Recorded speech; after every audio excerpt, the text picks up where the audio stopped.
Hello, welcome to the President's Official. If you are supporting the President, then please show your support to the President by clicking on the subscribe button for more videos and updates. Also click on the bell icon. Thanks. And write in the comment section, "Make America Great Again." Good morning, everyone. Good morning. Today we're taking another historic step in our campaign to slash job-killing regulations and improve the quality of life for all of our citizens.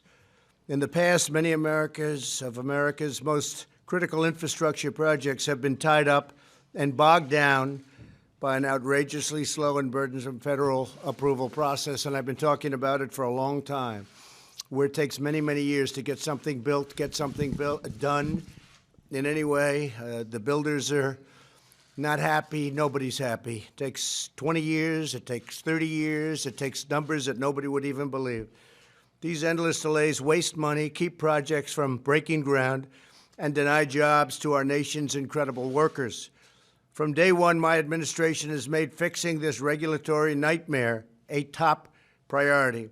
And we want to build new roads, bridges, tunnels, highways, bigger, better, faster, and we want to build them at less cost. That is why, for the first time in over 40 years, today we're issuing a proposed new rule under the National Environmental Policy Act to completely overhaul the dysfunctional bureaucratic system that has created these massive obstructions. Now, we're going to have very strong regulation, but it's going to go very quickly. And if it doesn't pass, it's going to not pass quickly. It doesn't have to take 10 years or much longer than that. These proposed reforms will reduce traffic in our cities, connect our rural communities, and get Americans where they need to go more quickly and more safely.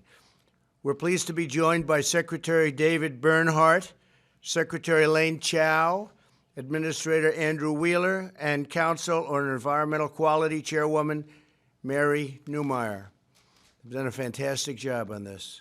Also with us are representatives of the American workers from across the country, including President of the North America's Building Trades Union, Sean McGarvey, President of the National Cattlemen's Beef Association, Jennifer Houston, President of the American Trucking Associations, Chris Spear, and many other leaders of labor and industry. America is a nation of builders. It took 4 years to build the Golden Gate Bridge, 5 years to build the Hoover Dam, and less than 1 year, can you believe that, to build the Empire State Building. Yet today, it can take more than 10 years just to get a permit to build a simple road, just a very simple road. And usually you're not even able to get the permit. It's unusual when you get it. It's big government at its absolute worst, and other countries look at us and they can't believe it. For example, in North Carolina, it took 25 years to begin construction of the Mark Bass Knight Bridge. In Alaska, improvements on a 15-mile stretch of Sterling Highway, the only road connecting local communities to the rest of the state, and a very dangerous area. It's been delayed for over 15 years, but we're getting it started. In Washington State, it took 2 decades to finish environmental reviews for the runway at the Seattle-Tacoma International Airport. Think of that. It takes decades. The United States will not be able to compete and prosper in the 21st century if we continue to allow a broken and outdated bureaucratic system hold us back from building what we need: the roads, the airports, the schools, everything. Right now, it takes over 7 years, and oftentimes much longer, and 7 years is like record time, to complete approvals for a simple highway, the simplest of them. With today's proposed reforms, we will reduce that number by more than 70%. We'll cut the federal permitting timeline for major projects down to 2 years, and ideally we're going to try and get even less than that. So you'll be, instead of 21, 22, 25, 8, 9, 12, 15, we're going to get it down to 2 years and maybe less, with strong regulation, especially environmental and safety regulation. But we'll get it down to a very low number, and we're going to do it fast. We're doing it with a rule change that just is being signed. In the past, those seeking infrastructure permits have had to go to numerous federal departments all over. Numerous, and numerous means many, many, sometimes to get the same exact change, but you had to get them from different departments.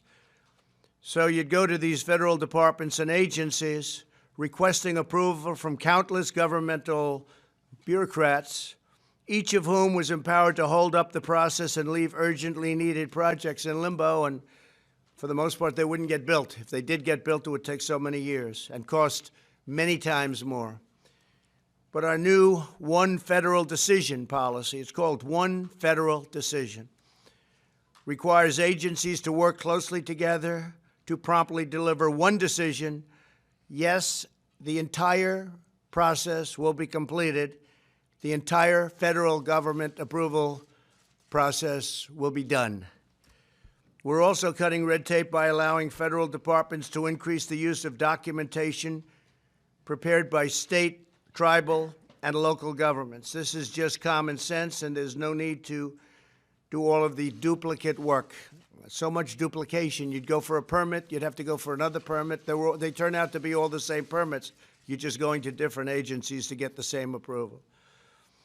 At the same time, we're maintaining America's world-class standards of environmental protection. We have some of the cleanest air and cleanest water on Earth. And for our country, the air is right now cleaner than it's been in 40 years. I guess you go before that, there was a lot less activity, so we're competing. I would imagine 200 years ago it was great. 500 years ago, before we got here, it must have been really nice, right? But in the last 40 years, it's the cleanest right now. By streamlining infrastructure approvals, we'll further expand America's unprecedented economic boom, and that's what we have. We have an economic boom. We've created 7 million jobs, including over 700,000 construction jobs. Unemployment has reached the lowest rate in over 51 years. After years of stagnation, real wages have increased nearly 10% for low-income workers, the biggest beneficiaries. Our regulation cuts are giving average American households an extra $3,000 per year. And if you look at the tax cuts and all of the other cuts, it's close to $10,000 a year with all of the cuts that we're getting. And that's for an average median income family, $10,000. You know, I've talked about past administrations. The one was $475. The other one was $975. Last two, $975. And we're $10,000. And the number's actually higher than that if you include certain regulations that we got cut. So that's an amazing thing, and that's one of the reasons consumers are doing so well and leading us so strongly in this boom that we're in. But this is just the beginning. We'll not stop until our nation's gleaming new infrastructure has made America the envy of the world again. It used to be the envy of the world, and now we're like a third world country. It's really sad. You get approval, they even get financing for jobs, and then they can't build them for 15 years. And then it ends up costing 5 times more than it was supposed to cost. So I'd now like to ask Chairwoman Mary Neumeyer to say a few words, and we're going to have another couple of speakers, and then we'll take some questions. Go ahead. Thank you. Thank you. How are you? Come on over here, Mary.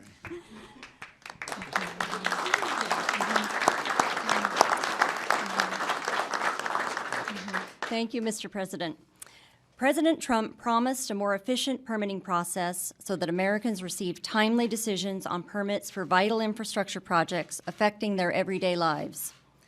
Today, we are proposing the first comprehensive update to the National Environmental Policy Act regulations since they were issued over 40 years ago. Over the past 3 years, the White House Council on Environmental Quality has been working closely with federal agencies and their leadership, including the leaders here today, to improve the implementation of NEPA for the American people. NEPA requires federal agencies to assess the environmental impacts of proposed major federal actions, including the issuance of federal permits and other approvals, as well as when providing federal funding. NEPA affects communities and the quality of life of Americans across the nation, from the construction of roads, bridges, airports, and harbors, to water infrastructure, agriculture, forest, land, and fisheries management activities, and environmental restoration. The goal of NEPA is to ensure well-informed decision-making, but the process can be unnecessarily complex, burdensome, and protracted. A lengthy process can delay or even derail important projects to modernize our nation's infrastructure, manage our federal lands and waters, and restore our environment. The Council on Environmental Quality has found that the average time for federal agencies to complete environmental impact statements is 4.5 years. Further, for highway projects, it takes over 7 years on average, and many projects have taken a decade or more to complete the environmental review process. These delays deprive hardworking Americans of the benefits of modernized roads and bridges that allow them to more safely and quickly get to work and get home to their families. NEPA is the most litigated area of environmental law. Delays due to lengthy reviews and lawsuits increase costs for project applicants, states, tribes, localities, and taxpayers. These delays deter investments, and these delays make our country less economically competitive. Today's proposal would modernize the environmental review process. The proposed rule would make common sense changes to establish a presumptive 2-year time limit for environmental impact statements, require federal agencies to request information from applicants and the public earlier in the process, increase coordination by agencies to reduce delays, avoid duplication by facilitating use of documents required by other statutes or prepared by state, tribal, or local agencies, and ensure that the regulations reflect current modern technologies. The proposed rule would provide for a faster process while ensuring that agencies analyze and consider the environmental impacts of proposed actions and reasonable alternatives to address significant impacts. It's important to note that the proposal would reform the process of gathering information on environmental effects, but would not change any substantive environmental law or regulation, such as the Clean Air Act, the Clean Water Act, and the Endangered Species Act. Nothing in the proposal would eliminate the protections that Congress has enacted to safeguard our environment and the American people. Today's proposal has undergone extensive interagency review, and the Council on Environmental Quality has carefully considered thousands of public comments. Under the President's leadership, the administration is committed to ensuring that we are good stewards of our environment while supporting American prosperity. As we move forward with this proposed rule, we will remain focused on improving the environmental review and permitting process while ensuring a safe, healthy, and productive environment for current and future generations of Americans. Mr. President, thank you for your leadership and support. I appreciate it. Thank you. Thanks, ma'am. Thank you. And if I could, Secretary Chow. Secretary Chow. Thank you. Please. Thank you, sir. Good morning. We're delighted to be here because today is indeed very historic. Today's action is really needed. Our nation's infrastructure is in danger of deterioration, and it needs to be repaired and rebuilt. And as you have heard from the President and also from the Director of CEQ, the time that it is required to rebuild a new project is now unsustainable. Our nation needs, our infrastructure needs to be addressed. We all care about the environment. What we are talking about are cumbersome, unnecessary, overly burdensome, duplicative, and outdated regulations. Many of these regulations have not been updated, modernized in decades. What we're seeking is common sense solutions. As I repeat again, we all care about the environment. What we need to give as regulators is certainty to the regulated community so that if a project were not to go forward, they deserve a quick no. Right now, we string along so many people who are waiting decades for answers from the federal government. And again, that is not responsible governing.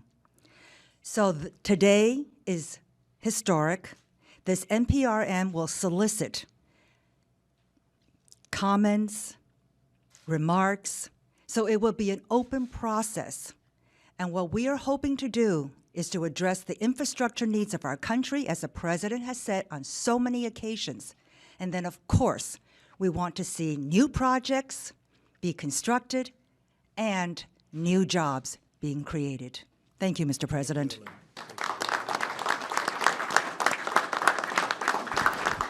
Thank you, Elaine. I want to also thank Elaine for doing a great job. She's doing a fantastic job. Secretary Bernhardt, please. Sir. Mr. President, thank you for the introduction and for the honor of being here today. I'm thrilled. For those of you that don't practice in this area, let me tell you, this is a really, really big proposal. This proposal affects virtually every significant decision made by the federal government that affects the environment. And I believe it will be the most significant deregulatory proposal you ultimately implement. Big statement. The reality, here's the bottom line. You have been crystal clear since the day you arrived here that you wanted to have a common sense approach to ensuring that the government made better decisions for the people. And what you see here today are the people. And the reality is that the NEPA law serves an incredibly noble purpose.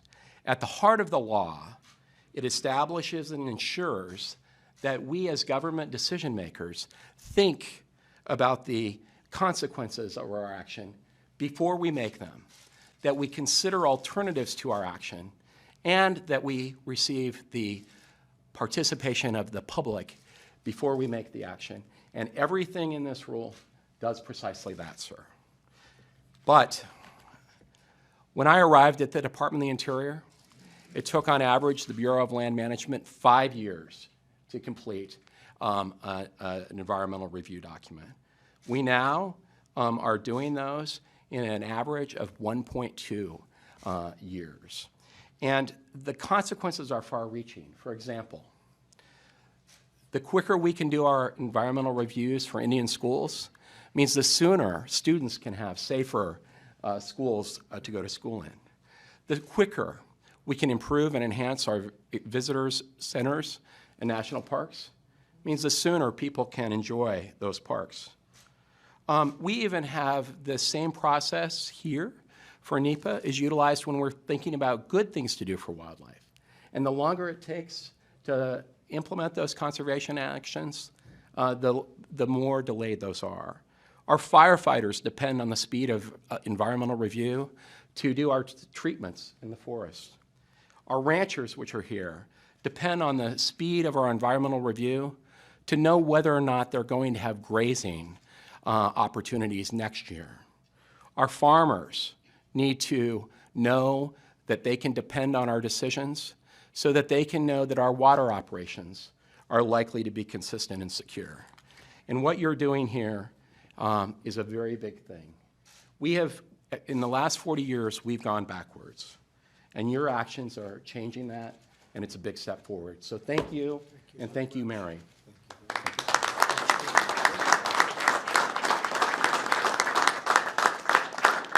Please, Andrew Wheeler. Where is Andrew? Come on, Andrew. Thank you, Mr. President. Thank you, Mr. President. I'm pleased to be here today to celebrate yet another promise this president has fulfilled, to update the NEPA regulations. This year marks the 50th anniversary of both the EPA and the NEPA law. A lot has changed over the last 50 years, and we've made tremendous progress in protecting both the environment and growing our economy. From 1970 to 2018, the emissions of the 6 criteria air pollutants have decreased by 74%, and all 6 have gone down during the Trump administration. Likewise, on the water side, in 1970, over 40% of our nation's drinking water systems failed to meet the EPA standards. Today, over 92% of all water systems meet the EPA standards every single day. At the same time, our economy has grown by 275%, with record-breaking growth over the last 3 years. All of our major environmental statutes have been updated over the last 50 years, and the regulations under those statutes multiple times. The NEPA regulations should have been updated and modernized decades ago. It is long overdue. We have had incredible advancements in environmental protection, and the NEPA process has not kept up to date. It is important to remember that NEPA is mostly about process. Today's changes will have no impact on the important safeguards of our nation's environmental statutes, such as the Clean Air Act, the Clean Water Act, or the Superfund process. The NEPA process today is too bureaucratic and burdensome and has delayed important environmental projects. The permitting process for a new drinking water plant, flood control project, or waste facility can take years, if not decades. The NEPA process today is more about preparing documents for litigation than protecting the environment. NEPA established a simple but important principle that the federal government consider the impact of its actions on the environment before committing resources. The NEPA process has lost sight of that goal. Over the years, step after step has been added to the NEPA process, creating a Frankenstein of a regulatory regime. Today's proposal would empower lead agencies to make executive decisions when more than one agency is involved in the process and will streamline the permitting process without compromising environmental protections. This streamlined approach to NEPA will free up countless career employees to focus more of their time protecting the environment instead of protecting the jobs of attorneys who sue to stop each and every project. NEPA was not meant to be a welfare program for trial attorneys.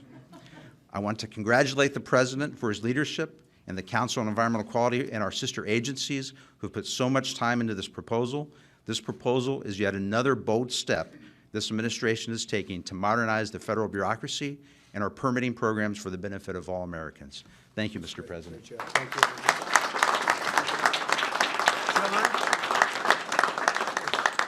Sean McGarvey. Thank you, Mr. President. Sean McGarvey, President of North America's Building Trades. We are fully supportive of the President's initiative when it comes to NEPA and permitting reform. Few people in this country understand the archaic nature of our system the way the President does, based on his background, where we partnered with him for years to try to build buildings and infrastructure in the United States.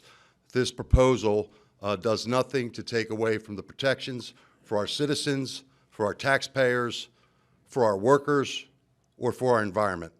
So on behalf of our membership, we're fully supportive and look forward to the opportunities for thousands, hundreds of thousands of millions of people to go to work in the construction industry once these reforms are fully in place. Thank you, Mr. President. Thank you very much.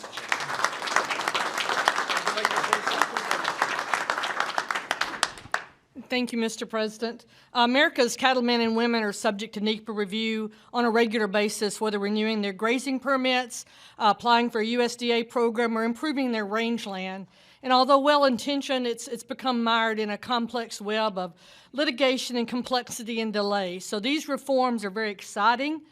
They will streamline the process, reduce duplication, allow more local control, and let our cattlemen, our beef producers, going back to doing what they do best, and that's raise high-quality beef to feed the world.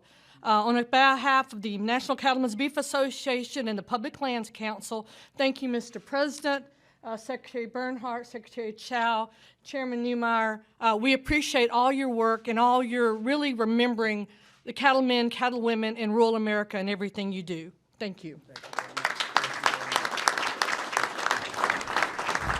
And for the cattlemen and cattlewomen, we're signing, as you know, a very big deal, among many other things, with China, probably January 15th. And we just signed a $40 billion deal with Japan that's already kicked in. You see that? We did South Korea. We have others that we've done and some that we're doing. We have tremendous trade deals being made. And they're actually good deals for our country instead of bad deals for our country. So it's been good. I'm going to Ohio in a little while. We have crowds of people that for 2.5, 3 days have been standing out in the cold. I don't know how they do it. They're strong people. But they've been out there, and it's pretty much 0 degrees. And it's a great state. And we have a tremendous crowd, so I look forward to that. I'll be leaving in a little while. But we'll take a few questions, please. Yes, Mr. President, you mentioned the Chinese trade deal that you're working on. You'll be signing next week, phase 1. Can you give us a sense of phase 2, what you hope to accomplish there, and will you be traveling to Beijing for that? Well, phase 1 is a big, big number. It's a big percentage of the deal. Some would say half, some would say a little less or a little more than half, but it's a tremendous percentage. It's pretty much all for the farmers, also bankers. We also have regulations for a lot of things are covered that people are going to be very surprised to see. But it's a big chunk of it, and we'll start right away negotiating phase 2. It'll take a little time. I think I might want to wait to finish it till after the election, because by doing that, I think we can actually make a little bit better deal, maybe a lot better deal. But phase one is a phenomenal deal. Could be up to $50 billion in farm product. So that's something that the most they ever did was $16 billion. So they go from $16 billion to up to $50 billion. So that's numerous times more than they were buying in the past. It's going to have a huge impact. And I see farm prices are going way up. I see corn has just had some big increases over the last little while. Cattle has been doing really well. And the farmers like me anyway. That's what I like about the farmers. But you know what I did do, and you know this better than anybody. I was able, they were targeted by China. You know, look, China's negotiating. I don't blame them. But they were targeted. They say, you know, the farmers like Trump, so we'll target the farmers, and they did. And the first year it was $12 billion, and I took $12 billion. I asked Sonny Perdue, Secretary of Agriculture, what do you think, Sonny? He said it's $12 billion. And I think that would have caused tremendous consternation. And they were hit for $12 billion, and I took $12 billion out of the tariffs. We had tens of billions of dollars left over. I gave it to the farmers. Next year was $16 billion. I took $16 billion out of the tariffs. I gave it to the farmers. So the farmers did pretty well, and now they're doing great, and prices are going up very substantially, and China is kicking in. China's already started to buy. Japan, the deal is done. They have been buying. It's a $40 billion deal. But the big question I have is whether or not the farmers will be able to supply that much, because it's much more than, it's the biggest contract ever signed. So I think it'll be great for the farmers, but also great for regulatory, great for banks, you know that, great for finance companies, really a lot. Then we're going to be covering the opening of China and various other things in phase two. And on impeachment, sir, would you support a deal for witnesses if that included testimony from Adam Schiff and Hunter Biden? Well, I'm going to leave it to the Senate, but I'd like to hear the whistleblower. I'd like to hear Shifty Schiff. I'd like to hear Hunter Biden and Joe Biden. You know, how does Hunter Biden with no experience whatsoever? Would anybody Sean, would you like the Hunter Biden job? He has no experience, making no money, and then all of a sudden she's making millions and millions of dollars. You take that. Would you leave the union for that? I think so. I'm not sure, Mr. President. I know so, but I'm not going to tell. No, I'd like to hear from Hunter Biden. I'd like to hear from, he's a corrupt politician, Adam Schiff. He's corrupt. He gave a sentence, you know, he never knew I was going to release the transcript. He gave a sentence that he made up. He made it up, and it was not what was said in the conversation. That's why I released the transcript. Got approval from Ukraine. We released the exact transcript, and it turned out to be totally different. These are corrupt politicians. The whole thing is a hoax. But I would like to hear Hunter Biden, Joe Biden, Adam, Shifty Schiff, and some others. The informer that never showed up. You know, once I released the transcript, you know what happened. The informer, he never showed up. And the second whistleblower, John, whatever happened to the second whistleblower? The second whistleblower disappeared. There probably was none, or maybe we know who the second whistleblower was. Maybe we do. But he never showed up. All of a sudden they don't talk because they were really unexpectedly met with the actual conversation, the exact conversation. So yeah, if we do that, I would like to have those people, plus others, testify, because it's the greatest hoax ever perpetrated on the United States government. This has gone on since the day I came down the escalator. This isn't just here. This isn't just the Ukraine hoax. This is the witch hunt. This is the whole thing with Russia. That turned out to be a total fabricated plot. The ones who are guilty are the Democrats, the DNC, and all of the dirty cops that were involved, that we caught. Yeah.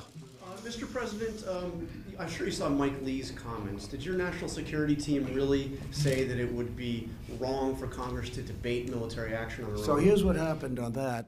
I had calls from numerous senators and numerous congressmen and women saying it was the greatest presentation they've ever had.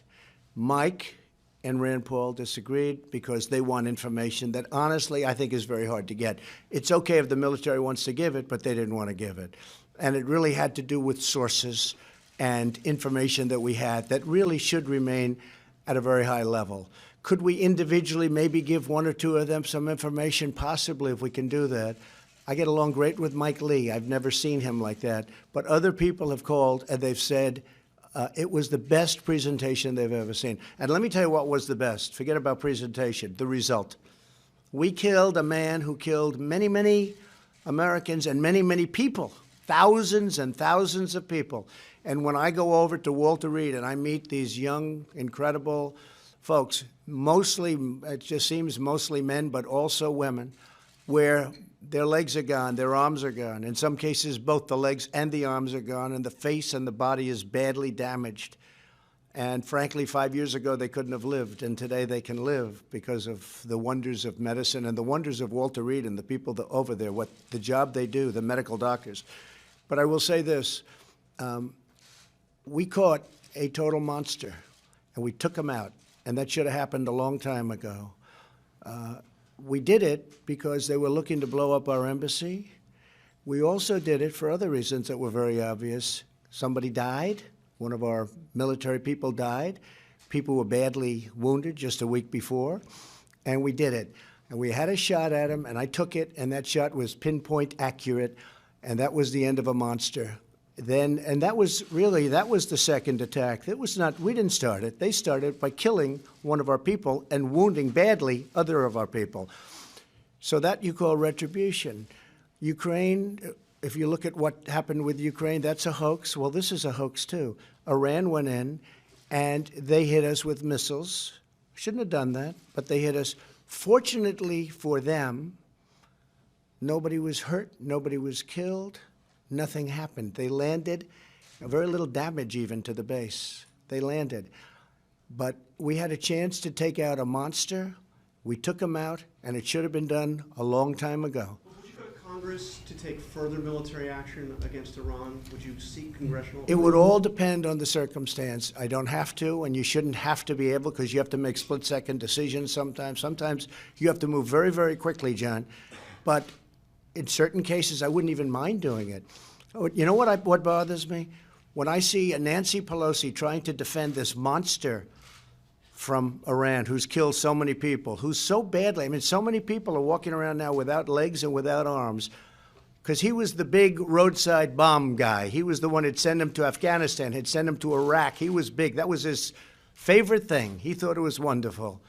He doesn't think it's wonderful anymore. When Nancy Pelosi and the Democrats want to defend him, I think that's a very bad thing for this country. I think that's a big losing argument politically, too. Yeah. So anyway, outside the JCPOA and also with total sanctions implemented, what's left? Well, just so you understand on JCPOA, it's close to expiring. In other words, if I didn't terminate it, it expires in a very short period of time. One of the problems, of which there was many, $150 billion, $1.8 billion in cash, all of that money, and then that money was used for terror. Because if you look at Iran, it wasn't so bad until they got all that money. They used that money for terror. That's when it became really bad. You just take a look. I mean, it really got bad when they had $150 billion, $1.8 billion in cash. The agreement, I always call it the Iran nuclear deal that didn't work. The Iran deal, it was just something that is no good for our country. It expires in a short time. That means they would be on their path to nuclear weapons. And for me, it's about nuclear weapons more than anything else. Iran cannot have a nuclear weapon. Iran will never have a nuclear weapon. They understand that. We have told them very strongly. Iran now is not wealthy like it was when President Obama handed them $150 billion. They're a much different country. We'll see whether or not they want to negotiate.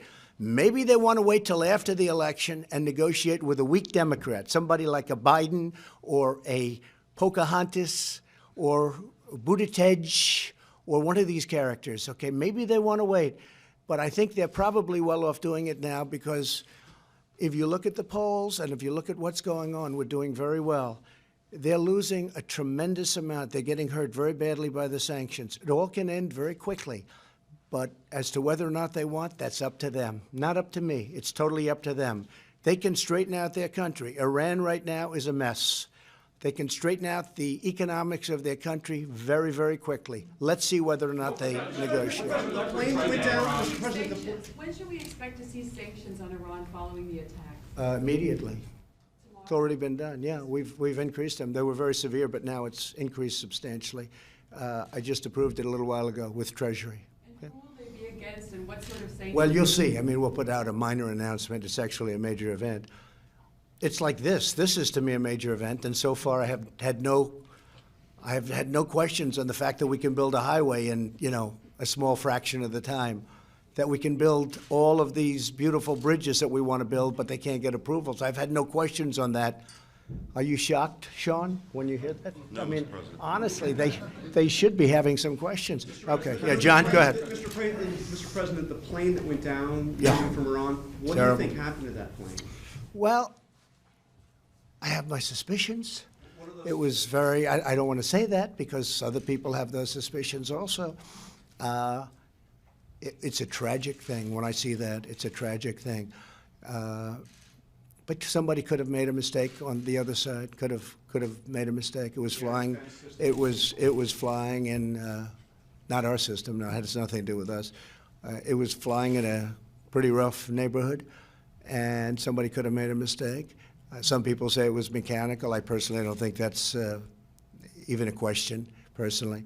So we'll see what happens. I don't know. I really don't know. I don't want to get, that's up to them. At some point, they'll release the black box. Ideally, they'd get it to Boeing, but if they gave it to France or if they gave it to some other country, that would be okay too. I think, ideally that will be released. I have a feeling that it's just something very terrible happened. Very devastating.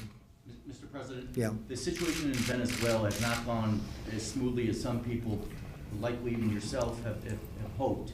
What are you prepared to do? Well, I never thought it would go smoothly. Venezuela hasn't gone smoothly since it became a socialist or worse than that country. So I never expected anything to go smoothly. We'll see what happens with Venezuela. They're doing poorly. I mean, there's a great case when I say this country will never be a socialist nation. There's a great case. It was a wealthy country 15 years ago, 20 years ago. That was like a really wealthy country. And now they don't have water. They don't have food. We're supplying a lot of food. We're supplying a lot of water.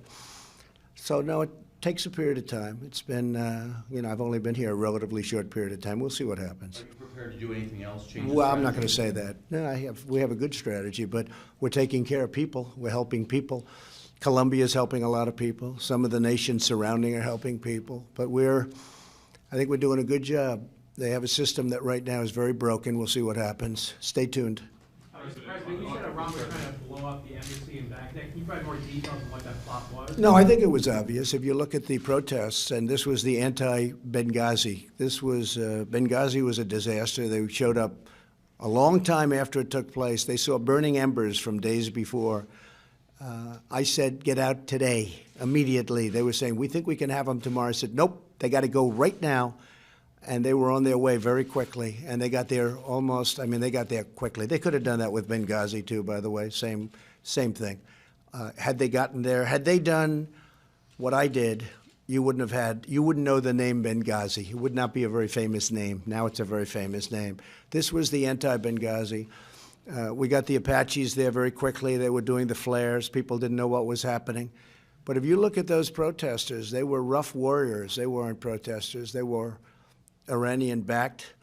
Some were from Iraq, but they were Iranian-backed, absolutely, and they were looking to do damage, and they were breaking the windows. And, those are very structurally strong windows, as you know, and they were almost through. And had they gotten through, I believe we would have either had a hostage situation or we would have had we would have had a lot of people killed. Those people were going to do very serious harm. They were soldiers. They were warriors, and we stopped it. We stopped it. That was a totally organized plot, and you know who organized it. That man right now is not around any longer, okay? And he had more than that particular embassy in mind. Do you have a problem with John Bolton testifying in the Senate trial? Always got along with him.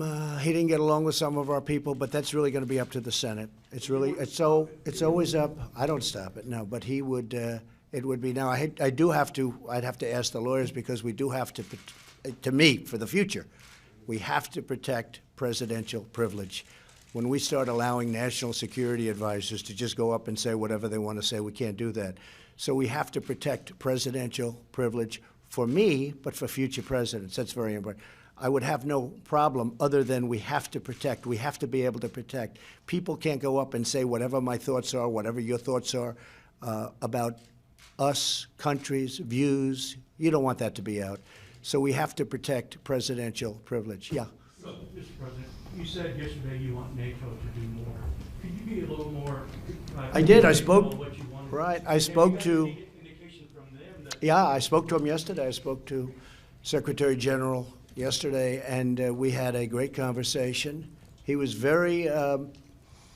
I think he was actually excited by it, and I actually had a name. NATO, right? And then you have ME, Middle East. You'll call it NATOME. I said, what a beautiful name, NATOME. I'm good at names, right? USMCA, like the song YMCA. Everybody, nobody could remember USMCA. I said, think of the song YMCA. Now everybody says it. They don't remember the previous name of a bad deal, okay? Commonly known as NAFTA. No, if you add the words, if you add the two words Middle East at the end of it, because that's a big problem. That's a big source of problems. And NATOME, doesn't that work beautifully, John? Think of that. NATO plus me. And he's not, obviously, he's not getting it. He's not smiling. He used to smile. Before I ran, he was smiling. Now he's not smiling.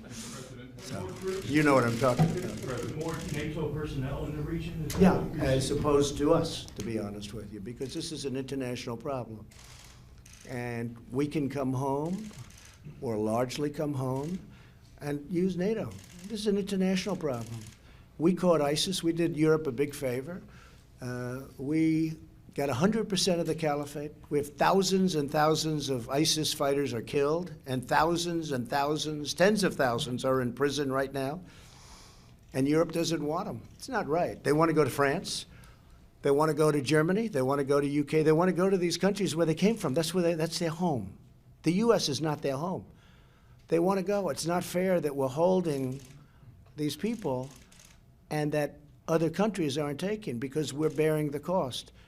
So I think that NATO should be expanded and we should include the Middle East. Absolutely. And we pay for a big percentage of NATO. And by the way, if you look at and speak to Secretary General Stoltenberg, who's doing a terrific job, by the way, he will tell you that I raised $130 billion more than they were getting. It was going down from past administrations every single year. It was down to a very low number. I came in, I said, got to pay, folks, got to pay. We're working with you, we're protecting you, we're a part of this, you got to pay. We don't want to be the fools like we have been for so many years. So we raised $130 billion almost immediately. We had a meeting with all of the countries. I said, you got to pay. I mean, I can imagine they don't like me as much as Obama and other people, but I got to pay. We're protecting you, got to pay. We got $130 billion more, not 130, 130 more. In fact, my biggest fan in the whole world is Secretary General Stoltenberg, because he can't believe it. And now he just announced $530 billion we've gotten under my watch. And so we're in great shape with that whole situation. And I think NATO should be helping us now with the Middle East. Having an international flavor there is good. Plus, you had a deal signed with many of these countries that are in NATO. So, you know, the economic deal with Iran. So I have actually said that I think the scope of NATO should be increased, and they should be looking for ISIS. Will help, but right now the burden's on us, and that's not been fair. But we've done a great job with ISIS. When I came in 3 years ago, ISIS was all over the place. It was a disaster, and now ISIS is the caliphate. 100% of the caliphate is gone, 100%, and we have tens of thousands of prisoners. Well, we have them in prison. But they should be taken, and Europe should be helping with that burden. But I like the idea of NATO expanding their views. How much of your own money have you already spent on your reelection? Talking about today? Say it. Since the environment is something that is on the table here today, what is your position on global warming? Do you think it's a hoax? No, not at all. Nothing's a hoax. Nothing's a hoax about that. It's a very serious subject. I want clean air. I want clean water. I want the cleanest air. I want the cleanest water. The environment's very important to me. Somebody wrote a book that I'm an environmentalist. It actually called The Environmentalist, actually, before I did this. But they wrote a book. I'd like to get it. I have it in the other office. I'll bring it to my next news conference, perhaps. I'm sure you'll be thrilled to see it. I'm sure you'll report all about it. But, no, I'm a big believer in that word, the environment. I'm a big believer. But I want clean air. I want clean water. And I also want jobs, though. I don't want to close up our industry because somebody said, you know, you have to go with wind or you have to go with something else that's not going to be able to have the capacity to do what we have to do. We have the best employment numbers we've ever had. We have the best unemployment numbers we've ever had. So that's very important. All right, one more. How much of your own money are you prepared to spend on your re-election? I literally haven't even thought about it. I spent a lot on the first one, and I said I did the primaries, and obviously that came out to be very successful. And I have not thought about it. I will say this, because of the impeachment hoax, we're taking in numbers that nobody ever expected. You saw the kind of numbers we're reporting. We're blowing everybody away. Nobody's ever taken in the money that we're taking in from the public. And it's good because it's an investment they're making. They're making that investment. It's better than the big donors. We're taking in numbers that nobody has ever seen before, frankly. And it's a great thing. By saying that you wouldn't take donor money. Well, I don't know. I put in a lot. Do you know the number that I put in? Do you know the number I put in for the primaries and for the first election? What, do you know that number? It's a big number. And I to this day say, I wonder if it mattered, because I never noticed myself getting any credit for that. I did. I spent a lot of my own money, tens of millions of dollars, times a lot. But I spent a lot of my own money. And I always asked the question, I said, I wonder if it was necessary, because I don't think anybody even knew that I was spending it. I'd mention it every once in a while, but I don't know. For instance, I give up my salary. It's $450,000, approximately $450,000 presidential salary. I give it up. It goes to, usually I give it to drugs. I give some to Elaine sometimes for transportation, but every quarter, I think it's paid on a quarterly basis, I give up 100% of my salary that I make as president. I don't think anybody's written that story. You guys don't want to write that kind of a story, but that's okay with me. Listen, I'm going to Ohio. Some of you are coming with me, and we look forward to it. I want to congratulate all of you, because I think this is going to make a tremendous difference in your unions and for your workers and for your investments and for everything. This is going to be a fantastic thing. We'll bring numbers down from 20 years to less than 2. We'll bring them down from 10 years. I really think that you'll hit much less than 2, even for major projects. And I want to thank everybody for being here. It's a great honor. Thank you very much. Thank you. Thank you. Thank you very much.